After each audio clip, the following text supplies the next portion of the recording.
नमस्कार।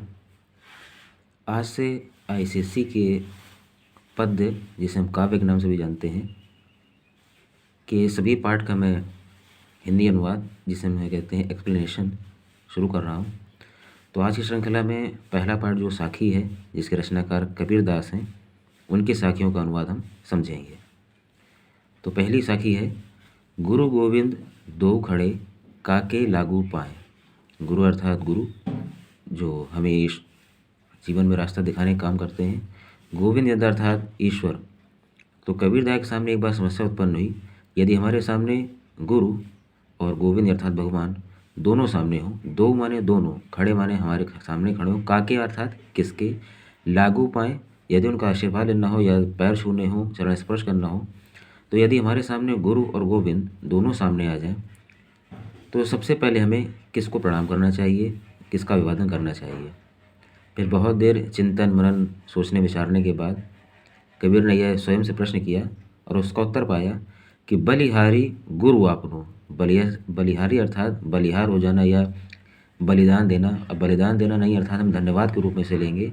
तो गुरु आपनो, अपने गुरु को धन्यवाद करते हुए कहते हैं कि हे गुरु, हे मुझे रास्ता दिखाने वाले, आपका बहुत बहुत धन्यवाद है।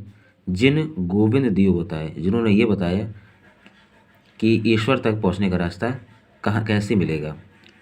जिन गोविंद दियो बताए, जिन्होंने ये बताया मुझे कि जीवन में ईश्वर की प्राप्ति कैसे हो सकती है। तो जिसने मुझे ये रास्ता बताया, ऐसे गुरु को सर्वप्रथम हम अभिवादन करेंगे, प्रणाम करेंगे। दूसरी साखी है, जब मैं था तब हरि नहीं, अब हरि है मैं नाही। मैं अर्थात यहाँ पर अहंकार शब्द से है।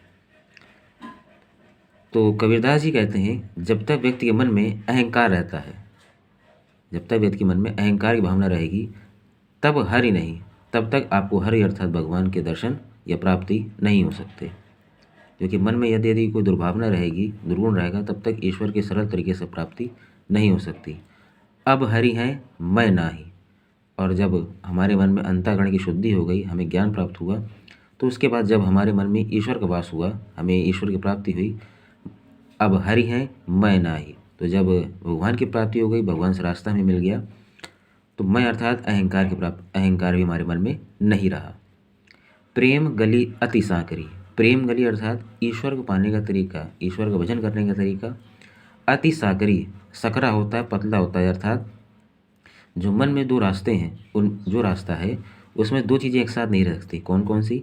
तामे दो न समाही। तामे अर्थात जिसमें, उनमें दो न समाही, दो चीज़ें नहीं आ सकती एक साथ। कौन कौन सी?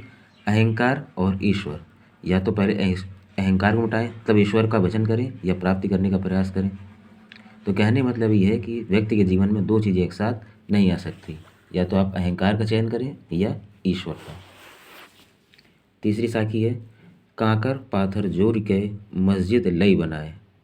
यहाँ पर काकर शब्द का मतलब है कंकड़, पाथर अर्थात पत्थर। तो कबीर ने जो मूर्ति पूजा है और बुत परस्ती जिसे हम कहते हैं, तो उसके माध्यम से हिंदू और मुस्लिम दोनों धर्म की ओर संकेत किया है, उनके आडंबर पर चोट की है। तो कहते हैं, काकर पाथर जोड़ के मस्जिद लई बनाए। काकर अर्थात कंकड़, पत्थर आदि जोड़ने के बाद लोगों ने क्या किया? मस्जिद का निर्माण किया।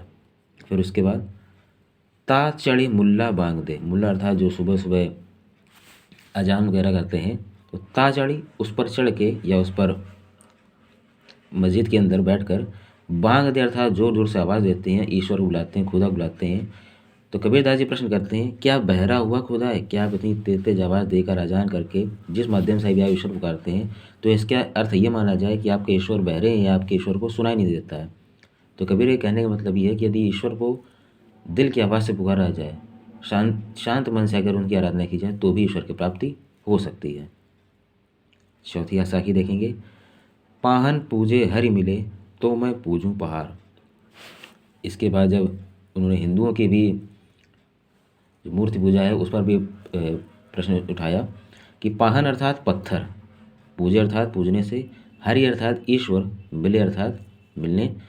यदि पत्थर पूजने से, पाहन पूजे हरि मिले तो मैं पूजूं पहाड़। यदि पत्थरों को आराधना, पत्थर की पूजा अर्चना करने से भगवान मिलने लगे, तो मैं पूजूं पहाड़, तो पत्थर से भी जो श्रेष्ठ है पहाड़, मुझे उसकी पूजा करनी चाहिए, तो शायद ज़्यादा जल्दी भगवान मिल जाए। ताते यह चक्की बली, तात अर्थात उनसे, यह माने यह, चाकी अर्थात चक्की जिससे गेहूँ डाल के आटा वगैरह अनाज पीसा जाता है, भली अर्थात अच्छी है, पीस खाए संसार, इसकी चक्की के पीसने से जो आटा मिलता है उससे पूरे संसार का पेट भरता है, उससे अच्छी तो ये चक्की है जो किसी न किसी काम आती है। तो कहने का भाव ये है, यदि मूर्ति पूजा से ही केवल ईश्वर मिलने लगे तो हमें और भी श्रेष्ठ चीज़ों की पूजा करनी चाहिए। उनसे अच्छी उनके लिए, कबीर दास के लिए ये चक्की है जिसकी वजह से लोगों का पेट भरता है। तो कहने का भाव ये है कि यदि मन में अंतःकरण शुद्धि हो, हम लोगों के मन में लोगों के लिए परोपकारी भावना रखें, लोगों की अच्छाई के लिए सोचें, तो ये हमारे लिए सबसे बड़ी देव पूजा होगी। और ये आखिरी साखी है, सब धरती कागज करो, लेखनी सब बन रहा है। अब जब ईश्वर का धन्यवाद देने की बात आई तो इसे हम किस माध्यम दे सकते हैं, ये आखिरी साखी के माध्यम से कबीर ने बताया है। सब धरती, वो मानते हैं कि सब अर्थात सारी, धरती माने पूरे धरती को, कागज माने कागज, करो माने कर लिया जाए या बना लिया जाए। यदि कभी ऐसा मान लें कि पूरी धरती को हम एक कागज के रूप में लें, लेखनी सब बन रहा है, लेखनी अर्थात कलम, सब माने सारी, बन रहा है माने जंगल की लकड़ियाँ जो होती हैं उसे हम लेखनी मान लें। सात समंद की मसी करो, सात अर्थात जो संख्या सात है वह, समंद माने समुद्र, मसी माने होती है स्याही। और अगर ये मान लें कि सात समुद्रों के जल को यदि मैं स्याही बना लूँ, फिर क्या किया जाए, गुरु गुण लिखा ना जाए। इतने संसाधन बनाने के बाद भी जब हम लिखने को बैठेंगे तो गुरु अर्थात जो हमें ईश्वर तक पहुँचने का रास्ता बताते हैं, उनके गुण, गुण अर्थात गुण, उनके गुणों की महिमा लिखी नहीं जा सकती। कबीर के कहने का मतलब ये है कि इस संसार में जितने भी संसाधन हैं हम सबका प्रयोग कर लें, फिर भी गुरु जो हमारे जीवन के लिए जो करते हैं उसको हम शब्दों के माध्यम से, संसाधनों के माध्यम से व्यक्त नहीं कर सकते। ईश्वर का धन्यवाद प्रकट करना बहुत ही संभव नहीं है। अगले सेशन में हम चैप्टर 2 पार्ट 2 की एक्सप्लेनेशन समझेंगे।